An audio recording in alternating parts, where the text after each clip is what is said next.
घोसी उपचुनाव का परिणाम आ गया है। समाजवादी पार्टी भारी बहुमत से यह चुनाव जीत चुकी है। क्या असर पड़ेगा आगे की उत्तर प्रदेश की और देश की राजनीति में? तीन विषय पर चर्चा करते हैं कि घोसी उपचुनाव के परिणाम का 2024 के चुनाव पे क्या असर पड़ेगा। दूसरा, ओम प्रकाश राजभर के कैरियर पे इस चुनाव के परिणाम का क्या असर पड़ेगा। तीसरे, इस चुनाव से क्या समाजवादी पार्टी को सचमुच का कोई फायदा मिलने वाला है। आइए इस विषय पे विस्तार से चर्चा करते हैं। साथियों, आप हमारे सब्सक्राइबर हैं तो आपने देखा होगा कि घोसी से संबंधित जितने हमने समाचार पिछले 15-20 दिनों से दिए हैं उसमें यह बात अवश्य बताई है कि समाजवादी पार्टी यह चुनाव जीत रही है, और यह भी बताया कि क्यों जीत रही है। हमने बराबर यह कहा कि बहुजन समाज पार्टी मैदान में नहीं है, बहुजन समाज पार्टी का सारा वोट समाजवादी पार्टी को जाएगा और जा रहा है, इसलिए समाजवादी पार्टी को भारी बहुमत से जीतने से कोई नहीं रोक सकता है। हुआ भी यही। हमने उदाहरण बार बार दिया था कि गोरखपुर में 2018 के संसदीय चुनाव जो माननीय योगी आदित्यनाथ जी के मुख्यमंत्री बनने के बाद रिक्त हुई थी, इसी प्रकार फूलपुर की पार्लियामेंट सीट माननीय केशव प्रसाद मौर्य के त्यागपत्र से रिक्त हुई थी और पार्लियामेंट के 2 उपचुनाव हुए थे। सारा साधन सारी चीज़ें रहते और उस समय बीजेपी पिक पे थी।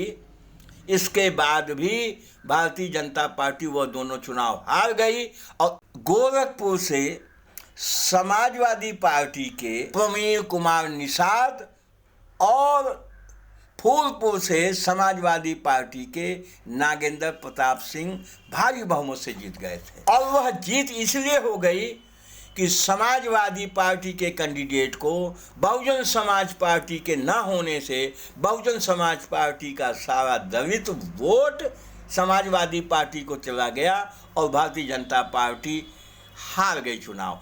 ठीक यही चीज़ यहाँ हुआ है, जिसकी हम लोग संभावना व्यक्त कर रहे थे कि बहुजन समाज पार्टी के मैदान में नहीं होने से समाजवादी पार्टी को बहुजन समाज पार्टी का सारा वोट ट्रांसफ़र हो गया है और भाजपा किंग कर्तव्य विमूढ़ हो गई है। अब नज़दीक जाते हैं कि समाजवादी पार्टी को किन जातियों का वोट मिला है और भारतीय जनता पार्टी को किन जातियों का वोट मिला है। तो भारतीय जनता पार्टी की सबसे बड़ी गलती ये हो गई कि एक दलबदलू को उसने टिकट दे दिया, देना भी था, उसी की वजह से ये चुनाव हो रहा था।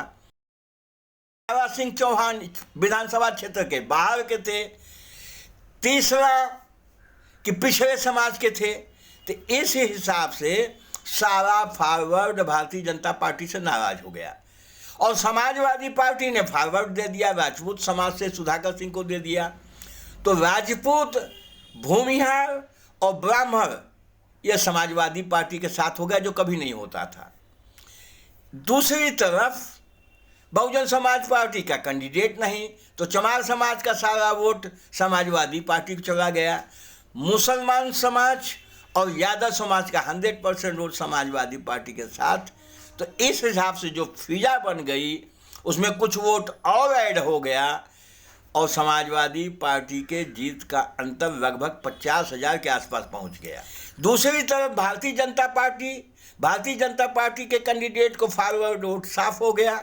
यह तो इज्जत बचाया चौहान समाज ने, क्योंकि चौहान समाज का कैंडिडेट दारा सिंह चौहान थे।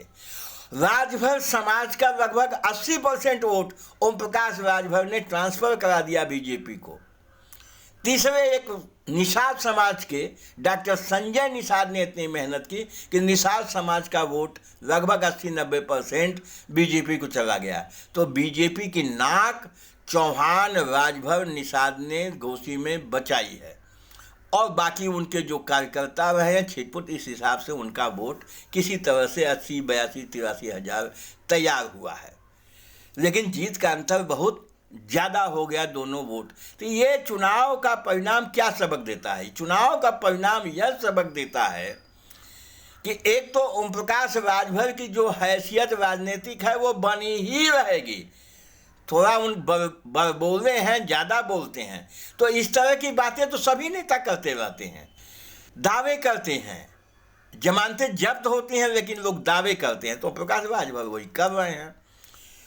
दूसरा यह है कि इसका कोई असर आम चुनाव पे नहीं पड़ने वाला है, क्योंकि आम चुनाव में 2024 के बहुजन समाज पार्टी चुनाव मैदान में होगी। अभी तक मायावती जी कह रहे हैं कि हम अकेले लड़ेंगे।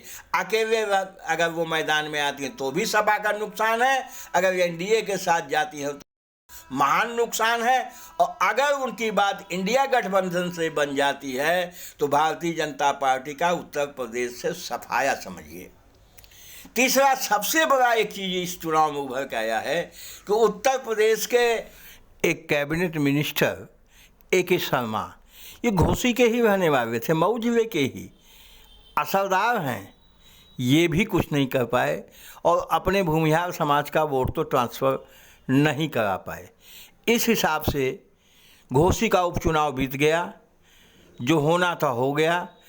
अब 2024 की तैयारी में सभी लोग जुट गए हैं, आगे क्या होता है देखा जाएगा। बस साथियों, इस वीडियो में इतना ही। वीडियो अच्छा लगा हो लाइक करिएगा, शेयर करिएगा। हमारे चैनल पर मेहमान हैं, फर्स्ट टाइम आए हैं, सब्सक्राइब अवश्य कर लीजिएगा। Thank you very much.